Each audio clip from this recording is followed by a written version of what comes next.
Oi, clube!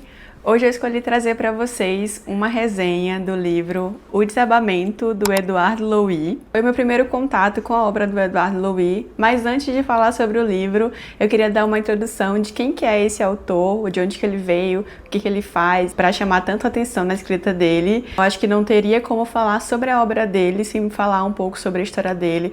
O Édouard Louis é um escritor francês que nasceu em 1992, no norte da França, numa cidadezinha, numa vila operária chamada Harlencourt, eu acho que é assim que chama, e o nome Édouard Louis, que ele começou a adotar aos 21 anos, é uma forma dele romper simbolicamente com a sua origem social, e ele escolheu falar sobre a sua vida e tratar sobre assuntos como homofobia, pobreza, trabalhos precários e abandono escolar. Édouard Louis escreveu com muita facilidade sobre a sua própria vida e de seus familiares, e é o que hoje chamamos de autossociobiografia. E se você gostou de uma autora francesa chamada Annie Ernaux, que escreve também sobre a sua vida, você também vai gostar da escrita do Édouard Louis. A escrita do Édouard Louis, ela é forte e direta de uma forma que não deixa a sensibilidade de lado. E por causa dos seus livros que têm muitas reflexões políticas, filosóficas, psicológicas e sociais, o seu primeiro livro, que é O Fim de Ed, de 2014, ele ganhou o prêmio Goncourt de primeiro romance e chegou ao Brasil em 2018. E desde então a sua obra vem crescendo e aparecendo cada vez mais aqui no Brasil, e ele ganhou um grande destaque durante a Flip em Paraty de 2024. Todos os livros do Édouard Louis são publicados pela Todavia aqui no Brasil, e essa edição aqui é uma edição especial da ATEI Curadoria que você assina todos os meses e recebe um livro como esse na sua casa. Inclusive, quem quiser assinar a ATEI Curadoria, a gente tem um cupom para você ganhar frete grátis no plano anual, que é Cíntia 100, vocês podem utilizar. E esse livro aqui, eu achei a edição belíssima, como deu para perceber, ó. Essa é a luva, aí vem, além da luva, vem o livro, obviamente, vem uma revista também de apoio e um marcador. Que edição linda, né? Dá um close aqui para vocês olharem. Lindíssima, né? Agora, falando sobre o livro em si, eu acho que O Desabamento, do Édouard Louis, ele é um livro para quem já se sente culpado por não gostar de alguém da sua família. E fico alerta que esse livro, além de falar sobre alcoolismo, ele também trata de tópicos bem sensíveis como violência contra a mulher e homofobia. Provavelmente terá algum spoiler sem querer, mas já me perdoem de antemão sobre esses spoilers que não vão estar controlados aqui na narrativa. E para começar essa resenha, eu acho que é importante a gente trazer a sinopse desse livro. A sinopse diz assim: neste livro, o narrador busca retratar a história de seu irmão morto aos 38 anos após uma vida de vícios, violências e fugas. O autor mistura política, ciências sociais e psicologia para construir, enquanto tenta compreender a figura controversa do irmão, uma narrativa singular sobre família, ascensão social, opressão e silêncio, e também sobre como é difícil escapar a um destino delimitado pelas barreiras de uma classe social. Já digo de antemão que eu gostei muito desse livro, foi um livro que me trouxe muitas reflexões, foi um livro que eu gostei muito de ler. Não é um livro fácil de ler, é um livro muito complexo e muito cheio de camadas, assim, eu acho que principalmente para quem tem irmãos, para quem tem uma família grande e tal, eu acho que traz muitas camadas, muitas reflexões sobre o conviver entre família. O livro traz muito esse sentimento dúbio que o Édouard Louis tem com o irmão dele, porque ele sente muita raiva do irmão, ele sente muita mágoa do irmão, mas ele também sente um pouco do carinho do irmão, e é muito dúbio assim, o sentimento, porque o livro parte desse momento em que o irmão dele morre e que ele tem que voltar até a sua família para dar apoio, né, para ajudar nesse enterro desse irmão que ele não era tão próximo, que eles não tinham uma boa relação. Então ele começa o livro já dizendo algo bem impactante, que é: não senti nada quando soube que meu irmão tinha morrido, nem tristeza, nem desespero, nem alegria, nem prazer. Então, como eu disse, nesse começo ele diz que ele não sente nada, ele não sente tristeza, não sente prazer, não sente nada pelo irmão dele que morreu, mas eu acho que durante o livro a gente vai entendendo que não é que ele não sente nada, ele sente sentimentos conflitantes. E eu acho que o mais legal desse livro é isso, você não vai ouvir ele falar sobre um lado positivo do irmão dele. Ele vai falar sobre um lado negativo desse irmão. E é muito comum a gente encontrar livros que falem sobre esse lado positivo de uma pessoa, né? Quando a pessoa morre, parece que ela vira um santo.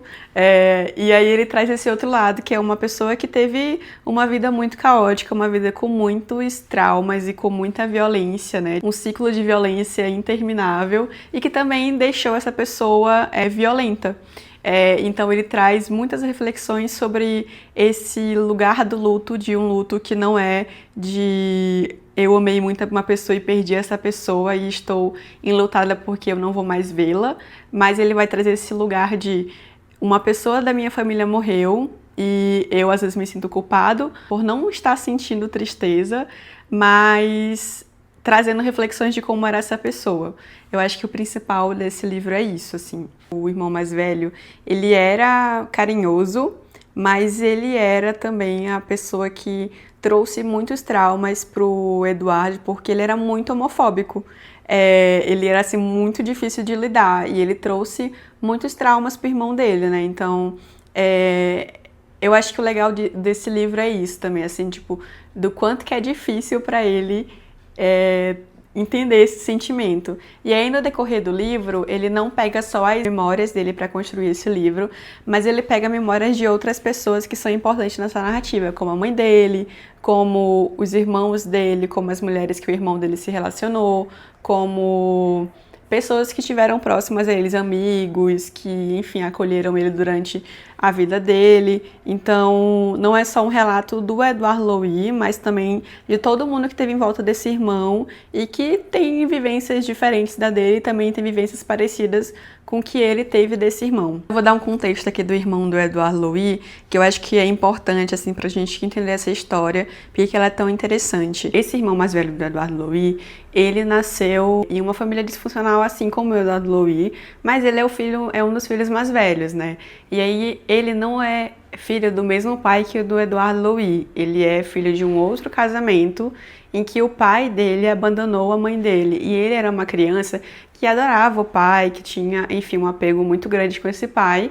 E quando esse pai o abandonou, o Edouard Louis descreve que essa foi talvez a fase inicial da grande ferida do irmão dele com o mundo e com todo mundo que tinha ao seu redor. E aí um dos fatos que fazem esse irmão ser desse jeito é a grande ferida, né? E um dos trechos que tem um pouquinho desse relato de que ele tem essa grande ferida e como que ela começou é na página 30, que fala mais ou menos assim: a vida do meu irmão se inicia com sua ferida, e é pelo menos o que minha mãe afirma quando lhe pergunto. Ela reconstituiu o que enxerga como as origens. O homem com quem ela vivia, seu primeiro marido, pai do meu irmão e da minha irmã mais velha, começou a beber depois que eles passaram a viver juntos. Ele bebia todos os dias até se embriagar, como meu irmão faria anos mais tarde, como um presságio, e minha mãe não aguentou mais, ela foi embora e pediu o divórcio. De repente, o meu irmão não tinha mais pai. Depois da separação, ele não queria mais ver os filhos, ou quase isso. Quando meu irmão pedia para ficar um tempo com ele, o pai respondia que não podia por causa do trabalho. Como foi meu primeiro contato com o autor, como eu já tinha dito para vocês, eu achei bem interessante como ele ligou a origem de classe com os fracassos do irmão e como que ele não tinha apoio nem suporte durante a sua vida para lidar com isso. E aí ele traz um ponto bem interessante sobre a psicologia e o quanto que ela é importante para apoiar, né, pessoas que têm traumas, que sofreram violências e que também são violentas para tratar esses traumas. E aí tem um trecho na página 45 que ele fala assim: para grande parte da classe operária, feridas psicológicas não existem. No círculo do meu irmão, nunca se falava em trauma, melancolia, depressão. As classes mais privilegiadas, por outro lado, contam com lugares e instituições coletivas para evocar suas feridas, a psicanálise, a psicologia, a arte, as terapias coletivas. Se meu irmão estava ferido, ele não tinha um lugar para falar disso. Que eu acho que é isso, né? Ele fica entendendo sobre como que o irmão dele também não tinha apoio para lidar com nada. E aí isso vai muito da classe social em que ele estava inserido, né? Pessoas que estão na escassez, elas nem têm como pensar em buscar terapia.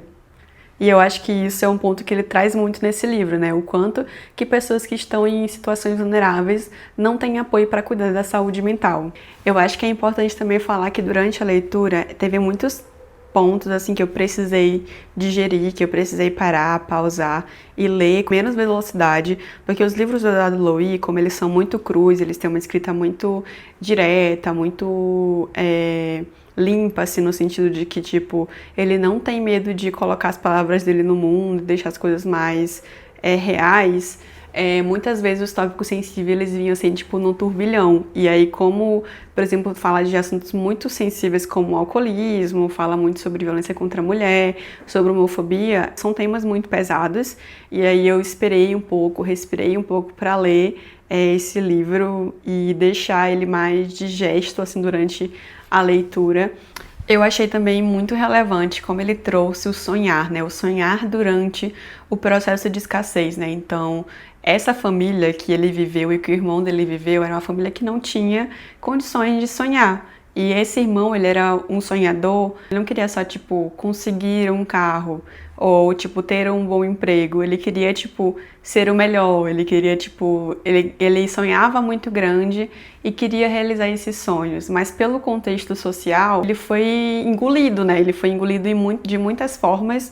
Foi engolido pelas violências que ele sofria em casa, ele foi engolido pelas drogas, ele foi engolido pelo mercado de trabalho que não abarcava ele, pela escassez de ensino. Então, ele era uma pessoa que sonhava demais, mas que o ambiente não era propício para que ele sonhasse. E aí tem um trecho no livro, na página 15, que ele fala sobre isso, sobre esses sonhos que o irmão dele carrega, que são sonhos muito grandes para o que ele está, para a realidade dele. E aí diz mais ou menos assim: meu irmão sempre teve essa tendência de querer abraçar o mundo. Nunca os sonhos pequenos que a maioria das pessoas tem no dia a dia. Encontrar uma casa, comprar um carro para passear no domingo. Não, ele sempre sonhou com nada menos que a glória. E acho que foi essa dimensão dos seus sonhos e o desajuste entre essa dimensão e todas as impossibilidades que compuseram sua vida. A miséria, a pobreza, o norte da França, seu destino, acho que todas essas contradições é que o tornaram tão infeliz. Meu irmão estava doente dos seus sonhos. O Edouard Louis também traz muito sobre o quanto que a violência geracional era real na família dele e o quanto que isso impactava a relação dele com o irmão. Então, o pai de criação e do irmão dele era uma pessoa violenta, que não apoiava.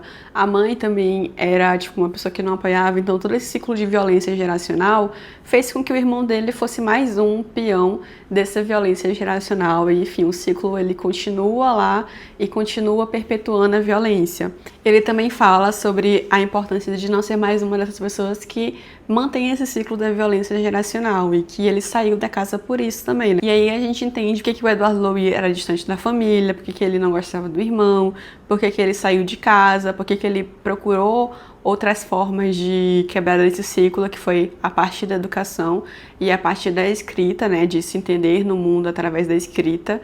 Então acho que é bem legal essa parte do livro também, que ele fala sobre essa violência geracional e o quanto que esse ciclo ele é um ciclo infinito e que a gente precisa quebrar. E através da escrita, né, ele precisou sair desse ambiente, ele conseguiu se encontrar na vida através da escrita. Ele também aborda muito sobre o alcoolismo, né? Tipo, acho que o livro em todo momento fala sobre o alcoolismo do irmão e o quanto que isso foi definhando a sua vida e o quanto que isso foi prejudicial para suas relações familiares, para suas relações amorosas, para suas relações com amigos, com todo o contexto, né? Com o trabalho, com tudo, o quanto que foi prejudicial. E eu acho que é muito importante quando um autor fala sobre alcoolismo e o quanto que isso é prejudicial. Muito se fala sobre outras drogas, né? O quanto que elas são prejudiciais, mas dificilmente a galera fala sobre o quanto o alcoolismo tá presente nas famílias. Há um trecho que é na página 132, que ele fala mais ou menos assim: eu tentava ampliar a distância entre nós, não atendia seus telefonemas, evitava as ruas nas quais sabia que poderia cruzar com ele. Passar o tempo com um alcoólatra causa tédio e irritação. Tédio porque a pessoa à sua frente é incapaz de se comunicar normalmente. Irritação porque é impossível de fora compreender porque o alcoólatra simplesmente não diminui seu consumo de álcool, como se um pouco de força de vontade bastasse. E aí eu aproveitei para pegar um dado da OMS para trazer também dados reais do que acontece e o quanto que o alcoolismo é presente em famílias brasileiras, em famílias em todo o mundo. Tem um dado que é da OMS que fala o seguinte: 2,6 milhões de pessoas morrem por causa de álcool a cada ano e 90 mil são no Brasil. É um dado real, e o que o Edward Lowe traz é real, que fala sobre um assunto atual, um assunto relevante e que a gente precisa discutir. E aí, ficaram com vontade de ler? Eu com certeza lerei outros livros do Edward Lowe. Me conta aqui nos comentários se você gostou desse livro, se você tem vontade de ler esse livro. Curte, comenta, compartilha com outras pessoas esse vídeo aqui para que ele entregue para mais pessoas no YouTube e eu continue produzindo conteúdo relevante aqui para vocês. Até a próxima e boas leituras!